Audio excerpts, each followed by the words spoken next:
A lot of people are saying that this is your and Ferrari's best shot at a Grand Prix victory in the early part. But on a track like this, it is actually possible to keep them behind. We saw in Miami that when you have to take this car to the limit to draw the most out of it, it seems so incredibly easy to step over that limit and get it wrong. How much would that play into your mind? How much is that an issue here in Monaco, where confidence in the car is so important? Or is it mainly in the kind of medium high speed stuff that you don't have here where that becomes an issue? No, it is an issue overall. I know the car is like this, but trust me, as soon as I get back in the car, the confidence will be right back at the top, and that's the way it should be. I mean, qualifying has always been a strong point of mine. It hasn't gone my way in Miami, and I went too far.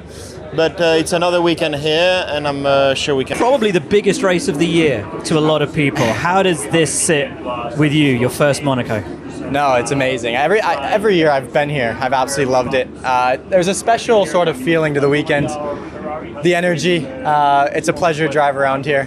The race is not always the best, but leading up to it is every lap is special, so I'm really looking forward to it. And we now enter a period of races of which you have knowledge. We've heard from James saying, you're doing great, you just need to piece it all together over a weekend. Will that help, having knowledge of the circuits? Definitely. I feel like, to be honest, we've been street track after street track, so it's not, we haven't got to rest off of those, but coming into this European leg, it's definitely going to help me having some knowledge of the tracks and the tracks I've raced forever. So I'm excited. I'm excited for the string of races to come, and this is just the start of a fun period of the season. And what's the expectations from the team for this weekend and on this circuit? Will it suit you, or from the little head nods, I'm guessing it may prove a bit tricky?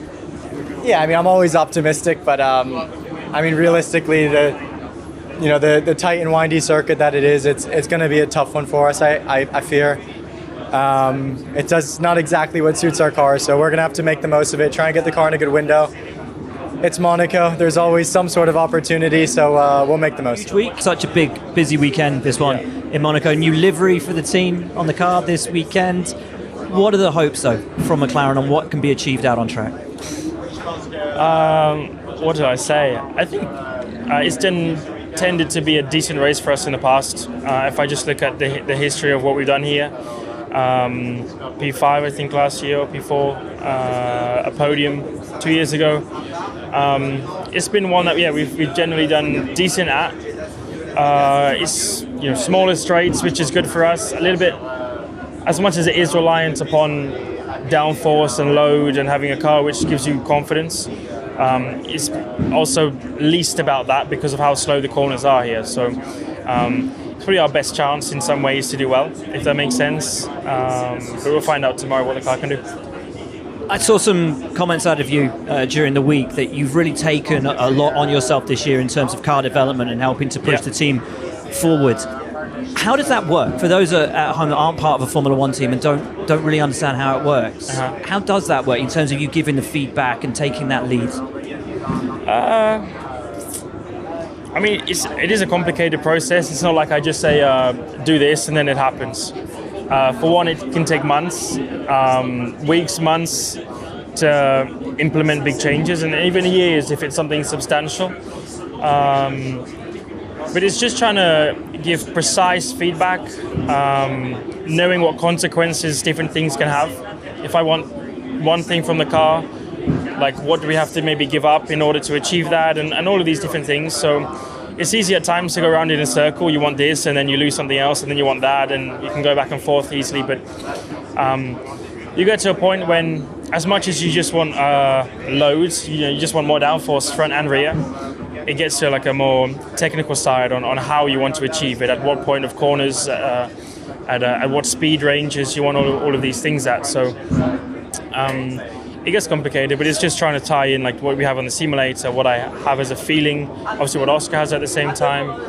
But generally our comments and our feelings line up and align very well, that the team have a clear vision, a clear process, and a clear target to go for. So like I said, it's just complicated. It just takes time, but it's just trying to give the guys the best information and most precise information to make improvements. Has that process changed at all since the shake-up within the technical department? A little bit. I wouldn't say so much. It's not like the way I suddenly started working is completely different. It's just different people in charge and different things, and sometimes they want to know my comments and my feedback, and other times you almost don't want them to know. You know, you just want to let them crack on with what they're good at, because that's what they're special at doing, and I stick to my driving and I don't try to interfere with what they do, and vice versa. So it is very important to work as a team and kind of know how things tie together and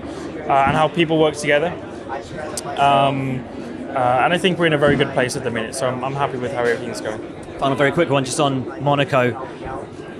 How thin is the line between extracting everything out of the car here and just going a little bit too far? Depends if it's wet or dry. In the wet, there's like no line. It's just, and you can pay the price very heavily. So it's extremely tough, like scary in some ways of it, but also very relieving when you cross the line and you put a lap together. You're pretty happy about it all. So by far one of the most enjoyable at the same time. How much of it start the season, as you say, for rookies going to a bunch of circuits you would have never driven on? We're now coming into Europe, circuits which you all as rookies have raced on before, whether it be Formula E, Formula 2. How much does that help you in terms of your confidence going into a weekend?